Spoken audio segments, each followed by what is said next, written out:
if you look at Tyler's real ramp up from when he got to work, this has been a 90-day period from 0 to 2,000 plus a week, from his, his first war market appointments to boom, pulling in $2,000 to $3,000 a week in revenue. So if you're thinking, hey, I'm looking to get on that wagon. By the way, we've had people done faster. I just like the fact that Tyler started from really 0 lead budget, having to bump and grind and learn a lot, 0 sales experience as he's coming up to speed.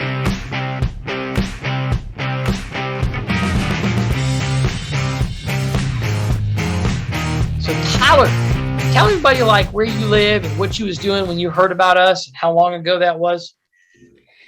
When I first found you guys, I was full-time in college. And when I say full-time, I mean just kind of doing enough to get by, just kind of, You mean on the college side? You mean you were just trying to get by in college? Right. Okay. Exactly. That's all I was doing. That's it. So what was you doing with the rest of your time? I spent a lot of time hanging out with friends. So friends virtually, we talk all the time, just wasting a bunch of time. Okay. Yeah, that's pretty much it. Watching videos, stuff like that. Playing video games? Are you a video game guy? Yeah, I was. Okay, was. Oh, so okay. Right. Good catch. Yep. All right. So, okay. So that's where you were. So now we're going to talk about the victory, but talk about the licensing process for you. How fast were you in the licensing process? Probably the slowest person. I think the slowest person out of everybody here. I would actually bet money on that. I would. All right. So when did you start? Anyone went slower than me. So I started classes in October, and then I didn't pass the state exam until probably mid-December. So about 2 months. And so it took me 3 attempts to get the state exam. Okay. All right. And then when did your because then you had to wait for some other stuff in Pennsylvania. When did your license actually go active? License went active the first week of April. First week of April, because you had some other stuff. It was months, 4 months after. Yeah. Crazy. All right. Normally that stuff don't happen, but so don't be scared. Most states get you active in the same day or within a week or two when you've passed your test. But again, Tyler was trying to set a record. Yeah. Pretty much. All right. So you set your record for being one of the slowest to come on board. Your license went active in April. And then Tyler from there, so you weren't the fastest start, but then you jumped in. What were some of the things you started to do once your license was active? And when did you start to treat this for real? So license went active first week of April, the end of April. And then I ran my first warm market appointment at the end of April, beginning of May that weekend. And I helped 3 people in my family. So yeah, that was the first week of May. Okay. So you started helping some people. Now, some people, when they think about going out, when they've just gotten licensed, never been around insurance, they've got different thoughts about sitting down and doing these warm market appointments. I always tell people, we don't care if you're writing out. We're really concerned that you follow the process. But what were some of your thoughts or feelings before you jumped in and were doing your warm market appointments? Did you have any reservation, or were you just oh man, I'm excited and ready to go? So I was ready to go, obviously, because it took me so long to get to that point. I mean, we're talking October till almost May, so almost 7 months. So I'm waiting, took me 2 months to get the exam just out of the way, and then the license process, waiting, had to do fingerprints twice and all that. So I was ready to go, but I felt I wasn't prepared at the same time. So I really wanted to run those warm market appointments just because I was okay, I'm going to sit down with these clients and I'm going to look like an idiot because I have no idea what a life insurance policy looks like. I have no idea what any of that is. So that helped, but it was I was okay, it was a huge relief at the same time, but I still was nervous, obviously, to meet with real clients. But after that, I got more excited because I was okay, I can do this. Okay. All right. And so you saw that success, you were excited, because some people are I don't know, but you did it and you called from home, you got help, you wrote applications. I think that was big. So then, now some people come in Liquid, where they're able to drop $200, $300, $400, $500, $600 worth of leads in a week in their first week. Some people come in not Liquid, they're questioning, I wonder if these leads will work, and we're able to invest them. Which way did you get started? So I had no money, maybe a few hundred in my bank. And then you kind of, you bought all my leads for, I don't even know, a while. And then I started getting money, and I think once I had several $100s, I started pitching in 50 to 100 per week. And I stayed at that for a long time. Just wait until I felt comfortable, starting to pitch more in. So then started doing that. I don't know. That took me, I've only been on my own now for what, 2 weeks. So took me a couple months. Okay. So May, so you was when you first started taking leads, then June, then July, and I think it was right at the end of July is when you said, "Oh, I'm ready to be full on." So, and I think for those that are listening, I think we covered your full lead costs, and where you were able to chip some in, and you're putting in that 50, 75, 100 a week, and you set up a GMR for a steady lead order of like 150 or so to 200 a week, and you were there probably for 4 weeks or so, 5 weeks, Yeah. and we started to see you pick up some bigger checks. And you and I talked, said, Mike, I'm ready to go all in. It was like a week and a half or 2 weeks ago. And how much are you investing in a week in leads between your GMR and other tools that you're picking up right now?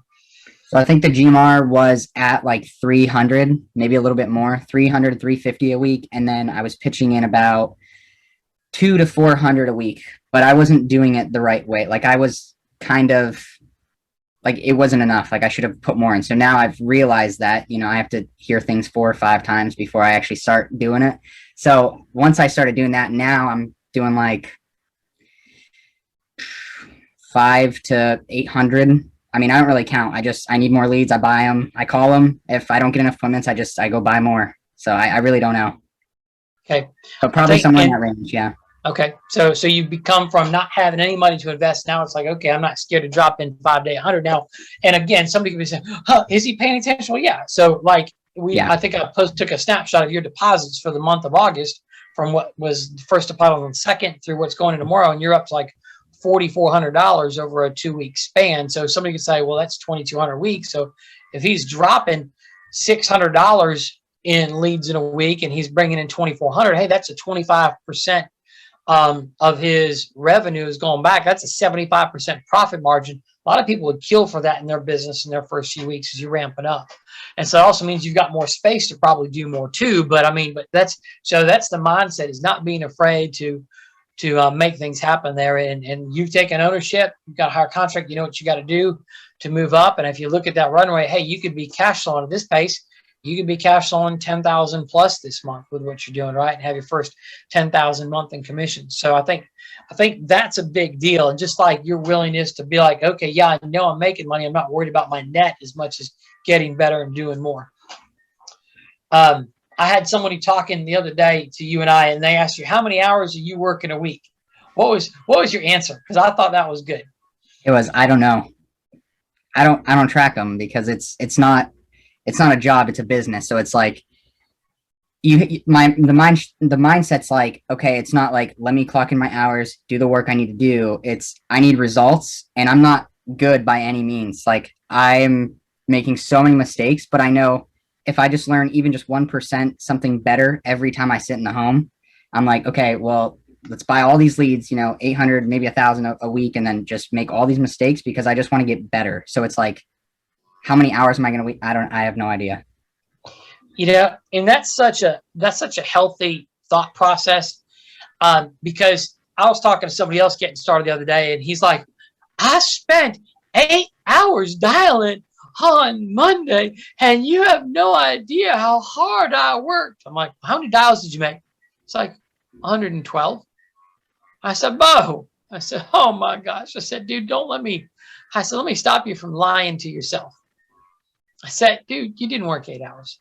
But if you find yourself like trying to count the hours like a badge of honor instead of counting results, I'll work as hard as I got to get to where I'm at. I don't count my hours, and I think that's huge. What are you trying to do? Are you trying to win?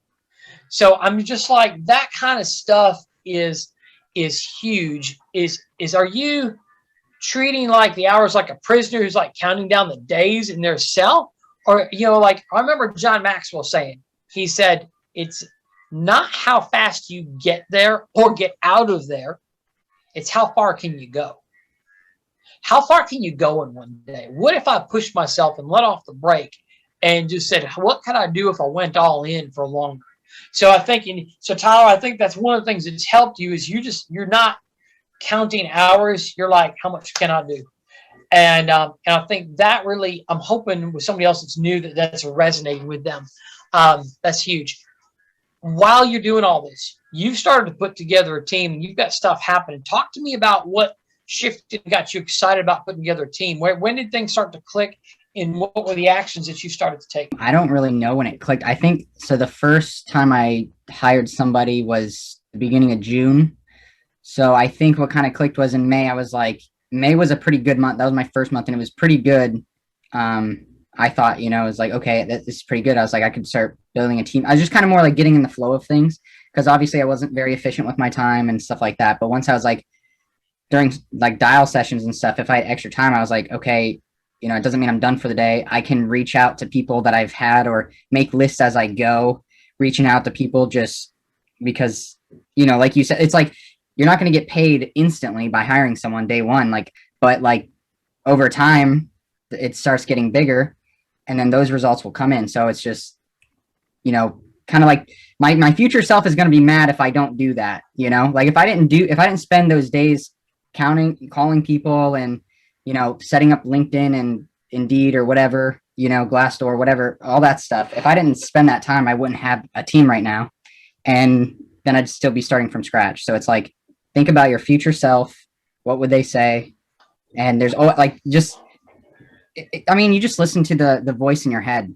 Just listen to, it's the right one, even if you don't like it. There's so many times where I'd want to go knock on I'd go door knock because I have a no-show or something. I'm like, oh, I don't want to door knock this person. They hung up on me yesterday. Like they're going to scream in my face. I don't want to do it. I don't want to get out. I didn't want to get out of my car. And just the other day, it was the same situation. It was the same situation. I knock on the door and he's like, oh yeah, I know. And you just bam, fam, an appointment. So it's like, you don't know what you don't know. So it's just go out there and figure it out as fast as possible because your future self will just, it'll thank you.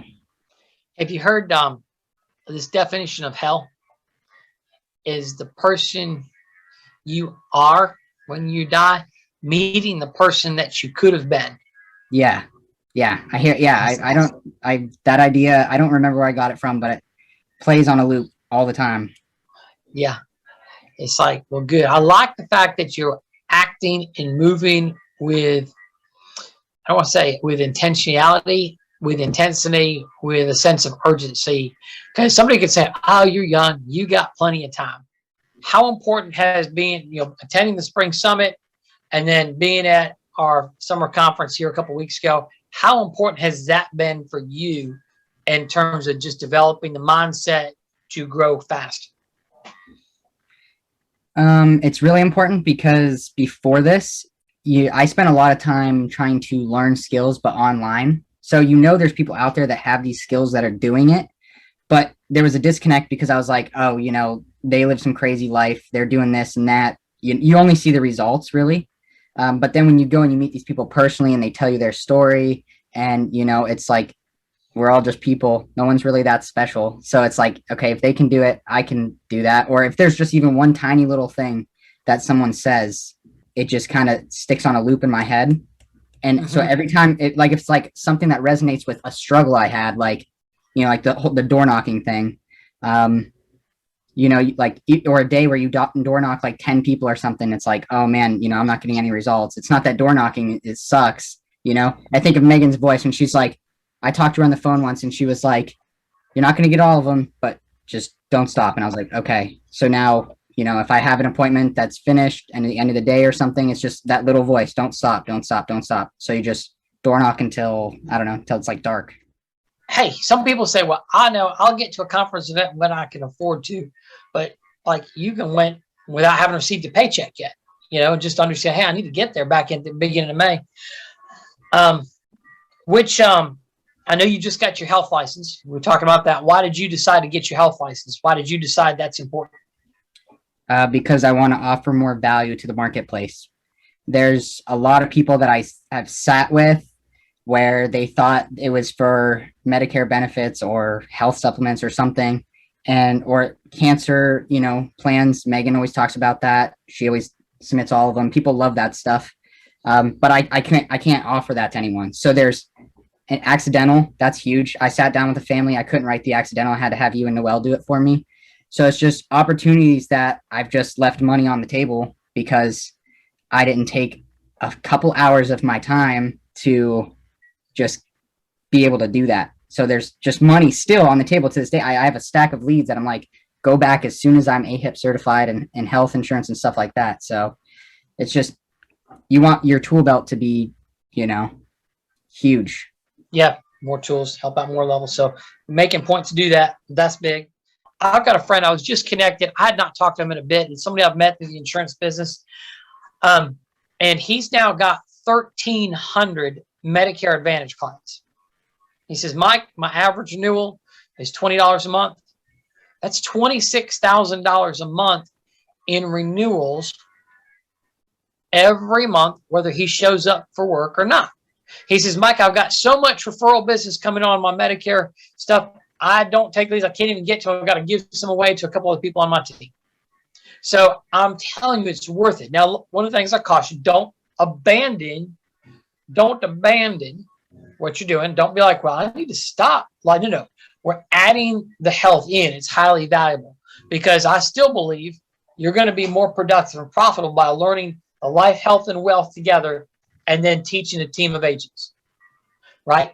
Now, if somebody says, well, Mike, I only want to do that, that's fine. I'm happy with whatever you want to do. But if you're saying, Mike, I want to get big, learn a little bit of the life, health, and wealth, and learn how to find other people, and let's help figure out how we can help more families as a group is ultimately what's going to drive us as a team to being more wealthy and helping more families. So keep that in mind. But Tyler, good move on that side.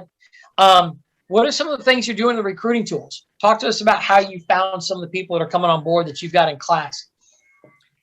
So a couple of them just reaching out, just thinking of people, friends. When I talk to friends that I reach out to, even if I haven't, recruited them, I always ask, is there anyone that you think would be interested in this?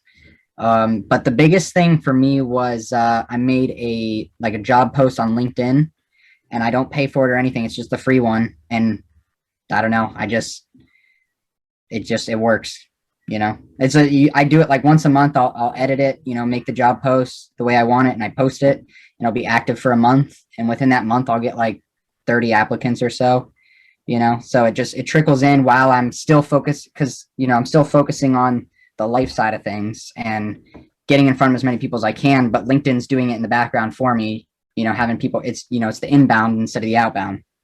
Yep. So that's always good. So you've got an ad that's working for you. Good job on that. And then I know you've talked to a number of people that have been friends people that you've known along the way. I was in a business fraternity in college. I've messaged all of them on social media, like just copy paste, just, hey, I'm working on something, when can you talk? So I don't know. Whenever someone comes by, I write it down and I try to get a hold of them. Now, here's what I'm going to tell you. Of the people you've messaged, how many of them have you called? I call everyone that responds back. If they respond back and I get their number, I instantly call them. Okay. So if you don't have their number, it's tough to call, right. But everyone that you've got. That's why I reach out to them. Yeah. Yeah. Okay. So you're paying them to reach out to establish a connection, then get the number and call. Okay. All right. Yeah. So if there's someone you haven't called, because you might wake up after we're done, be like, oh, wait, there's someone I haven't called. There's probably someone that you haven't called. And your job is to think, who could that person be? Tons. Yeah, there's tons, All right. I think you've done a pretty good job of communicating. The other day when we had that conversation with the other gentleman, we were talking, I think maybe he asked you, how often do you call for help? And I think we were looking back at one of the days in the field. So talk to me about how many times a day do you sometimes call? Whether it's me or Paige or Noel. I just called you on Tuesday, I think 23 times. And I know I definitely called Paige a couple times too. So I think some people think, oh, I'm doing a good job of communicating. I'm here. But like you literally called 23 times in one day. And like, what's the most number of times you've called from one appointment? I don't know. Whenever I have a question, I call. So I don't count. Like, I don't really count anything. I count my dials and stuff like that. That's it. Right. You're not, but I mean, it's like, you might've called me 5 or 6 times. Probably 6, 7 times. Yeah. Like I'd call you, put it down, get one question on the application, pick it back up and call you again. You know, another issue, another problem. Yeah. And I think what's good is it's not just me. It's like I knew you called Paige a lot, Katie, Brian Beasley. if you don't Noel. answer, yeah, if you don't answer, you've got a I call team. Paige and Brian, Noel, yeah, everybody. So I think that's big. Is that it's not just I'm not always available. There's times I just can't be available. You know, there's a bullpen of people that you can reach, and you don't hesitate for. So I think that's a huge thing. Since you're thinking about it, let's just say you had a team of 6 people doing $2,000 a week of premium. That's $12,000 a week. If you've got a 10% margin on that, which I think is pretty modest, 10% on 12,000 is 1,200. You say, well, what about the advance factor? Okay, that'll put it 900. What about the product? Let's say it takes it to 800. Okay, that's an extra 800 a week. That's and that's assuming some very simple, basic numbers, I think.